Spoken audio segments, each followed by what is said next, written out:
Hello friends, मैं विकास आनंद आप सभी का स्वागत करता हूं आपके अपने स्टडी चैनल लक्ष्य एकेडमी पर। और एनएचआई अकाउंटेंट ऑफिसर बनने की तैयारी कर रहे हो तो डेफिनेटली ये पर्टिकुलर वीडियो आपके लिए। जैसा कि आपको पता है कि इसकी ऑलरेडी फॉर्म आ चुकी है, नोटिफिकेशंस भी आ चुकी है, जितनी भी सारी चीजें हैं वो ऑलरेडी रिलीज हो चुकी है। एंड सबसे इंपॉर्टेंट चीज, जो अकाउंटेंट की तैयारी कर रहे हैं बच्चे, उनके लिए जो सबसे बड़ा क्वारीज ये है कि सर इसकी डिटेल्ड सिलेबस नहीं है। ठीक है, क्योंकि इन्होंने सिर्फ जो जो पार्ट्स हैं वो कवर अप किए हुए हैं, बेसिक बेसिक चीजें बताई हैं।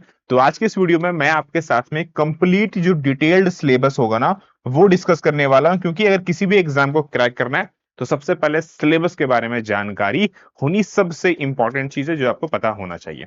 ठीक है, तो चलिए शुरू करते हैं वीडियो को। एंड सबसे इंपॉर्टेंट चीज आपको पता है, कुल मिलाकर के 42 पोस्ट है। एक बार मैं शॉर्ट आप लोग को अपडेट दे दूं ताकि आप लोगों के लिए इश्यूज खत्म हो जाए। फॉर्म आपकी जो फिलिंग स्टार्ट हुई थी वो 30 अक्टूबर से स्टार्टेड है और ये आप 15 दिसंबर तक फॉर्म को फिल कर सकते हैं। ये डेट आप सबको ऑलरेडी याद होगा। जिन्होंने फिल नहीं किया है डेफिनेटली जाकर के अपना फॉर्म को फिल कर लेना है। ये तो बेसिक चीजें हो गई, ठीक है ना। क्या एलिजिबिलिटी चाहिए? तो सबसे पहले तो बीकॉम आपका होना चाहिए, ग्रेजुएट होना चाहिए, सिंपल सी भाषा में, बट मैं बीकॉम लिख रहा हूं आपके लिए। बीकॉम होना चाहिए। इसके अलावा आइदर सीए या फिर सीएमए, इन दोनों में से आपका इंटर क्वालिफाई होना चाहिए। ठीक है ना, सीए या सीएमए का साथ इंटर आपका क्वालिफाई होना चाहिए। अगर साथ में बीकॉम और प्लस अगर आपने ये किया हुआ है तो आप डेफिनेटली इसके लिए एलिजिबल हैं, फॉर्म भर सकते हैं। कुल मिलाकर के 42 पोस्ट हैं आपके। एंड सबसे इंपॉर्टेंट चीज, जो आपका सिलेक्शन है वो सिर्फ और सिर्फ वन एग्जाम के आधार पर आपका सिलेक्शन किया जाएगा।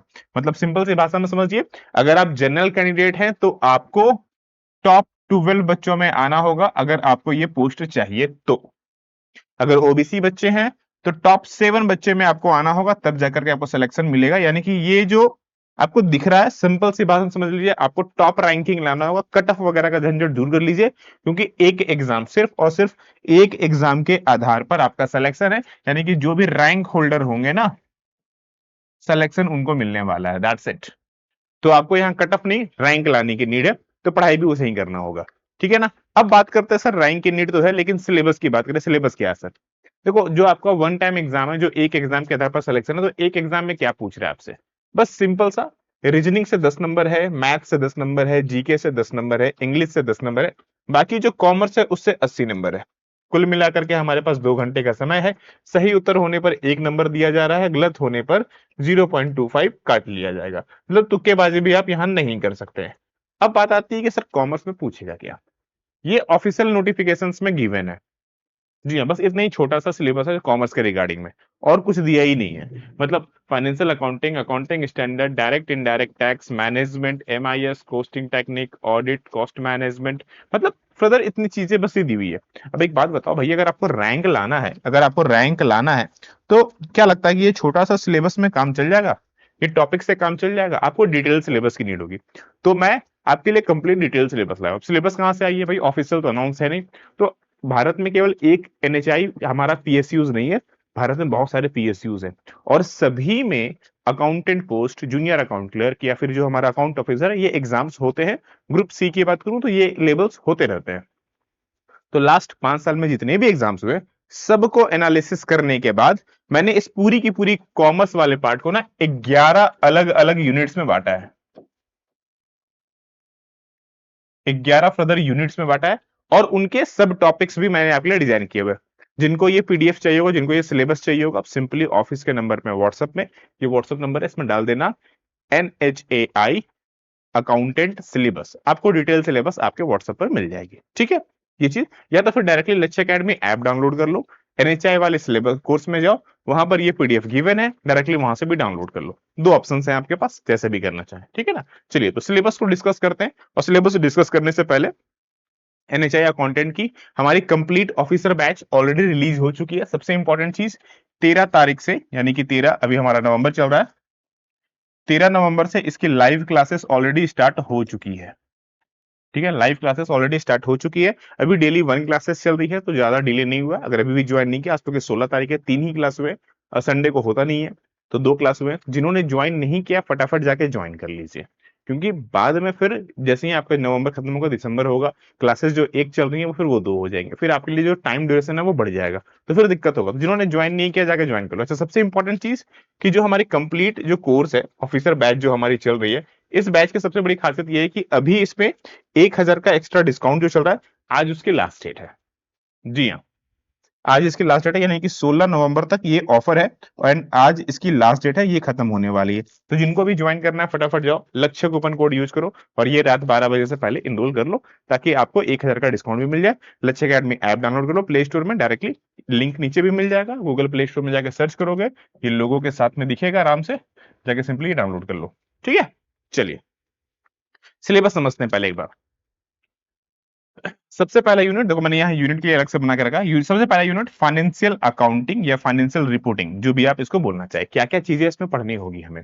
Preparation of financial statement, financial statement के अंदर में हमें बैलेंस शीट पढ़ना होगा, इसके अंदर में हमें पीएनएल अकाउंट्स वगैरह देखना होगा, ट्रेडिंग पीएनएल अकाउंट देखना होगा, जो इरर वाला पार्ट है वो सब देखना होगा। मतलब ये पूरा का पूरा फाइनेंशियल सिस्टम जो हमें ट्रायल बैलेंस वगैरह वो सब इसके अंदर में आ जाएगा, सब हमें देखना होगा। ठीक है, फिर क्या है?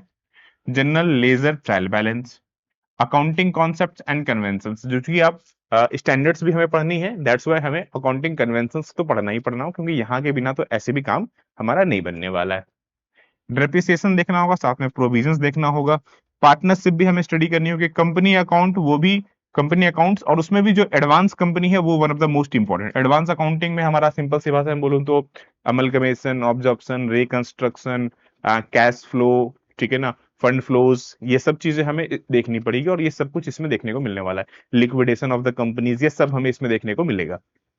फिर कॉन्सोलिडेशन की बात कर रहे हैं तो जो होल्डिंग और सब्सिडरीज कंपनी है वो हमें यहाँ देखने को मिला। तो ये है पहली यूनिट का पार्ट जो हमें कवर करना है।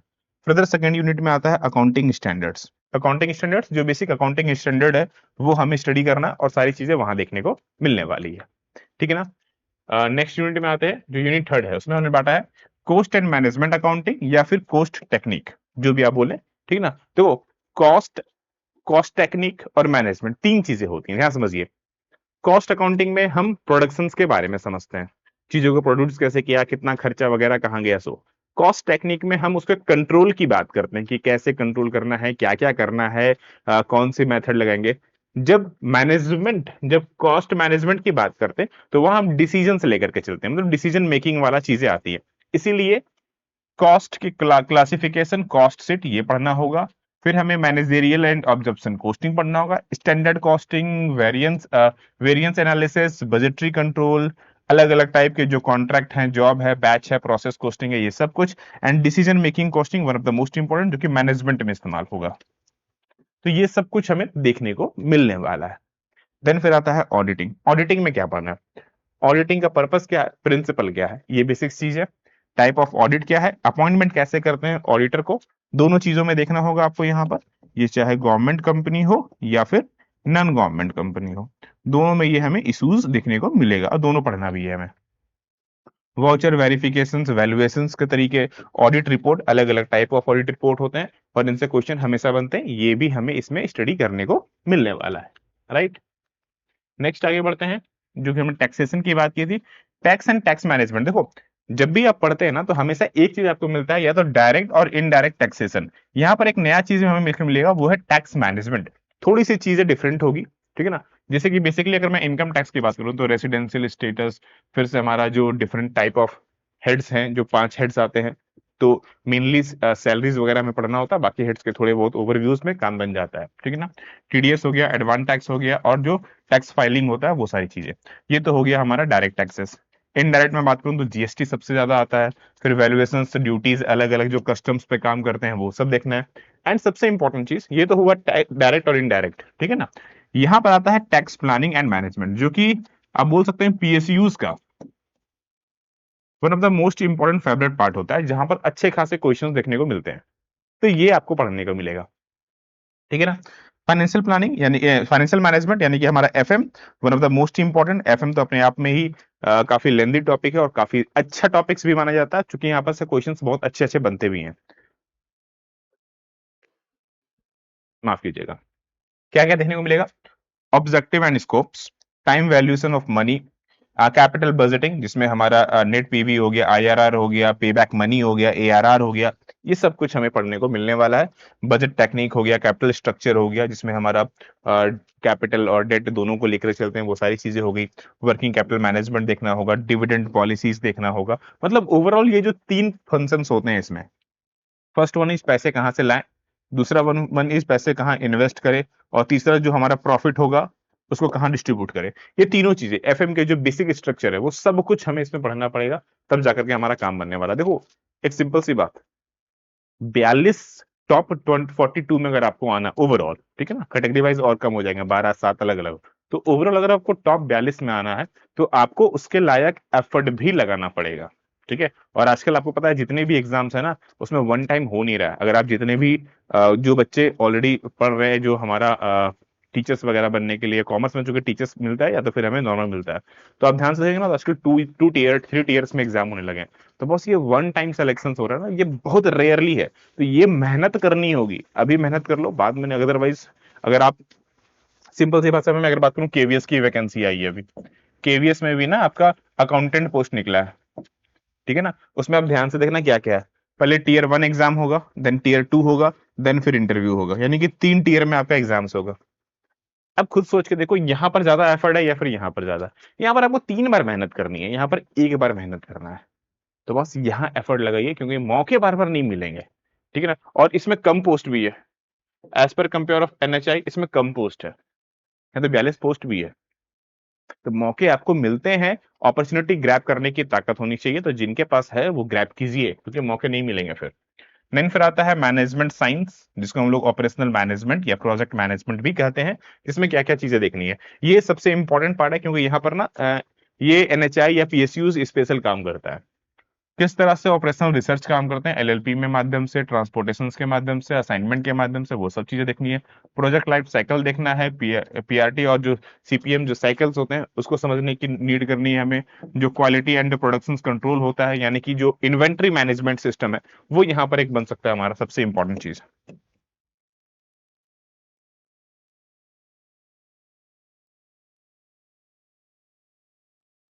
जो इन्वेंट्री मैनेजमेंट सिस्टम है वो भी एक हमारा सबसे इंपॉर्टेंट पार्ट होगा, वो भी हमें देखना होगा, जिसमें हमारा फीफो लिफो और इकोनॉमिक ऑर्डर क्वांटिटीज वगैरह ये सब चीजें आ जाती है, एबीसी आ जाता है, ये सब कुछ यहाँ पर हमें पढ़ना पड़ेगा।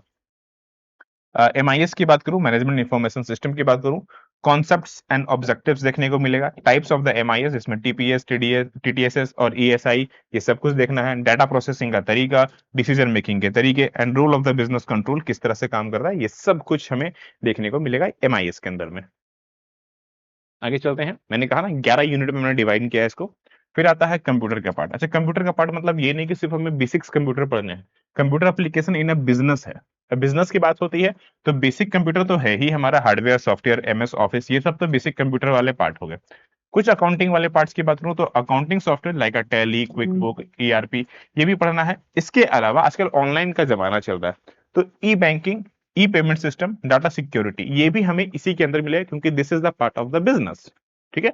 तो यहाँ पर हमें ई बैंकिंग या फिर जो ई रिलेटेड कंप्यूटर रिलेटेड जो हमारा धंधे पानी है ना, हमें वो भी पढ़ने की नीड हुई, और ये भी एग्जाम में क्वेश्चन बनेंगे आपके। देखो इतनी डिटेल्स है ना, पूरे यूट्यूब पे किसी कोई भी आपको सिलेबस डिस्कस नहीं करता है। रीजन वही है, क्योंकि भाई ये सब चीजें ना पेड कोर्स में लोग रखते हैं, लेकिन मैं आपको ये चीज यूट्यूब पर ही प्रोवाइड कर रहा हूँ। भले आप मुझसे पढ़ रहे हो, आप मेरे कोर्सेस में हो या फिर फर्दर किसी के कोर्सेस में, ध्यान रखना ये सब चीजें आपको पढ़नी है। नहीं पढ़ोगे बॉस काम नहीं चलेगा, मैं अभी भी खुल के बोल रहा हूँ, नहीं पढ़ोगे नहीं काम चलेगा। ये आपको एफर्ट लगा करके पढ़ना ही पड़ेगा। नहीं पढ़ेंगे बॉस तो टॉप 42 में आने में बहुत दिक्कत आएगी। अच्छा, ये तो भी मैंने सिर्फ कॉमर्स वाला बताया, रीजनिंग बच गया हमारा, मैथ बच गया हमारा, जीके जीएस बच गया हमारा, इंग्लिश बच गया। इसके लिए मैं फर्दर एक और वीडियो बना दूंगा, क्योंकि वीडियो काफी लंबा हो जाएगा अदरवाइज, ठीक है। तो मैं एक वीडियोस में वो भी बता दूंगा कि उसमें क्या क्या पढ़ना है, वो भी हमारे पास स्ट्रक्चर रेडी है, मैं वो भी डिटेल में आपको बता दूंगा। अगर चाहिए हो तो कमेंट में मुझे मैसेज कर देना, ठीक है ना। इस वीडियो के एंड में कमेंट में डाल देना कि ये सर जो जनरल पार्ट है, यानी कि नॉन कॉमर्स वाला पार्ट है जो 40 मार्क्स का है, उसका भी डिटेल सिलेबस बता दूं, मैं वो भी डिटेल में सिलेबस में आपको बता दूंगा, ठीक है। क्योंकि वो बहुत बच्चों को आता है, दैट्स व्हाई हमने छोड़ देते हैं उसको। मैनेजमेंट कंट्रोल सिस्टम या बिजनेस कंट्रोल सिस्टम जो आता है उस पर बात करते हैं। क्या क्या है, कैसे क्या कॉन्सेप्ट होने वाला है, प्रोसेस क्या होने वाला है, क्या उसकी इंपॉर्टेंट है, स्ट्रेटजीज कैसी होगी, किस तरह से रिस्पॉन्सिबिलिटीज मिलती है अकाउंटिंग के तौर पर, परफॉर्मेंस इवैल्यूएशन कैसे करते हैं, ये सब चीजें हमें इस पार्ट में, ये बहुत बड़ा टॉपिक नहीं है लेकिन हाँ काफी अच्छा टॉपिक है ये भी।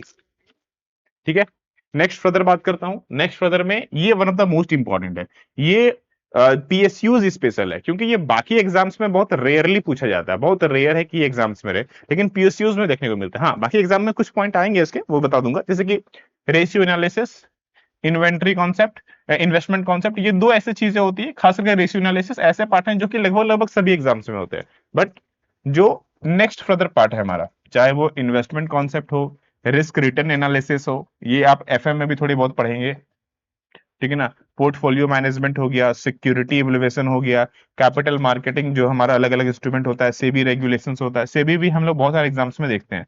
बट ये जो चीजें हैं ना बीच वाली, ये वाली, ये पीएसयूज स्पेशल काम करता है।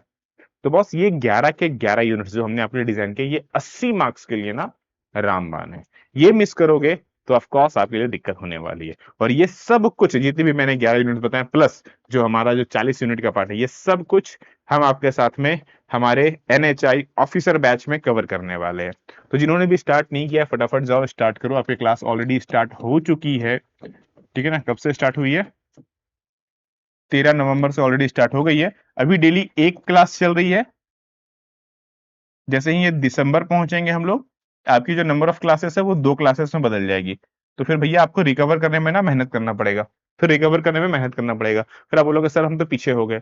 तो पीछे मत हो, आगे रहो, ठीक है ना। और अभी 1,000 का स्पेशल डिस्काउंट है, ये डिस्काउंट भी आज रात 12 बजे तक है। पहले बता दूं कि ये आज रात, यानी कि आज आपका तारीख 16 है, 16 नवंबर आज तारीख है, और आज रात 12 बजे तक इसकी लास्ट डेट है। तो जिन्होंने भी इनरोलमेंट नहीं किया जाके इनरोल कर लो। क्या क्या मिलने वाला है, सबसे पहली बात तो पूरी की पूरी जो आपको 120 मार्क्स की हमारी एग्जाम्स होती है ना, वो पूरा का पूरा मैं कवर करने वाला हूँ, पूरा का पूरा 120, कोई भी चीज नहीं छोड़ने वाला हूँ। मतलब जो हमारा कॉमर्स वाला पार्ट है, जो 80 मार्क्स का कॉमर्स वाला पार्ट है, और जो नॉन कॉमर्स वाला पार्ट है 40 मार्क्स का, ये सारी चीजें हम लोग इसमें कवर करेंगे, पूरा का पूरा 120 मार्क्स का। अभी हमारी कॉमर्स की क्लासेस स्टार्ट हुई है, नॉन कॉमर्स वाला भी आने वाले टाइम में, जैसे मैंने कहा ना दिसंबर से और क्लासेस ऐड ऑन होगी, तो फिर वो भी ऐड ऑन हो जाएगी। तो इसीलिए मेहनत शुरू कर लीजिए। क्या क्या होगा, तो लाइव क्लासेस तो चल रही है ऑलरेडी। जैसे ही कोई भी क्लास लाइव हो जाती है, उसकी क्लास रिकॉर्डेड आपके ऐप में डाल दी जाती है, ताकि आप उसको घर में जितनी बार चाहे ना उतनी बार देख करके अपना टाइम, बहुत सारे बच्चे ऐसे भी होते हैं ना कि सर हम इस लाइव पर नहीं आ पाए या फिर हमारा कुछ काम था, तो बाद में आप रिकॉर्डिंग में देख लो, कोई दिक्कत नहीं है। जितनी भी क्लासेस होंगी थ्योरीज वाइज, अभी हम लोग आपके साथ में थ्योरीज कवर कर रहे हैं, ठीक है, तो जितनी भी थ्योरीज कवर होगी सबके आपको पीडीएफ नोट्स मिलेंगे, जो कि प्रिंटेबल ऑप्शन के साथ में आएंगे। आप उनको डाउनलोड करके ना क्या कर सकते हो, प्रिंट कर सकते हो, ताकि आपका टाइम बचे। तो प्रिंट कर लेना ताकि टाइम बचेगा उससे। एमसीक्यूज प्रैक्टिस दो तरह से होगी, एमसीक्यूज आपके लिए दो तरह से होगा। एक हम आपको देने वाले हैं सीबीटी मोड में, जो कि आप सेल्फ प्रैक्टिस करेंगे, ठीक है। दूसरा हम आपको साथ में लाइव करने वाले हैं। इस लाइव का बेनिफिट ये होगा कि आप तरीके सीखेंगे कि किस एमसीक्यूज को कैसे करना है और किस तरह से टैकल करना है। यानी कि लाइव में डाउट तो लोगे ही लोगे, साथ में मॉक भी मैं आपको कराने वाला हूं, ताकि आप चीजों को अच्छे से कवर अप कर सके, ठीक है। और ये पूरी की पूरी लैंग्वेज इंग्लिश और हिंदी दोनों होगी दोस्त। मतलब आप इंग्लिश के बच्चे हैं तो भी चलेगा, हिंदी के बच्चे हैं तो भी चलेगा, पूरी की पूरी सेशंस इंग्लिश हिंदी दोनों में है, ठीक है। और जिन्होंने अभी तक अपनी क्लासेस स्टार्ट नहीं किया, फटाफट जाओ क्लासेस ज्वाइन करो। सिंपली लक्ष्य अकेडमी ऐप डाउनलोड करो, नहीं समझ में आ रहा तो व्हाट्सअप नंबर ऑफिसर गिवन है, आप इसमें मैसेज कर लीजिए, जो भी डाउट्स हैं वहां पर क्लियर कीजिए। पूरी की पूरी सिलेबस बता दिया, अच्छे से नोट डाउन कर लीजिए, ताकि पढ़ना जरूरी है, ठीक है। चलो, तो ये तो रहा बेसिक्स अपडेट, और जिनको जनरल पार्ट का सिलेबस भी चाहिए होगा कमेंट कर देना, मैं वो भी आपके साथ में डिस्कस कर लूंगा। बट एक सिंपल सी बात है, 42 पोस्ट है भैया, ये 42 में से एक आपका होना चाहिए, तो उस एक के लिए आपको प्रॉपर एफर्ट भी लगाना होगा, ठीक है। चलिए फिर मिलता हूं अगले क्लास में, प्रॉपरली स्टडी कीजिए। सभी लोगों को राधे राधे।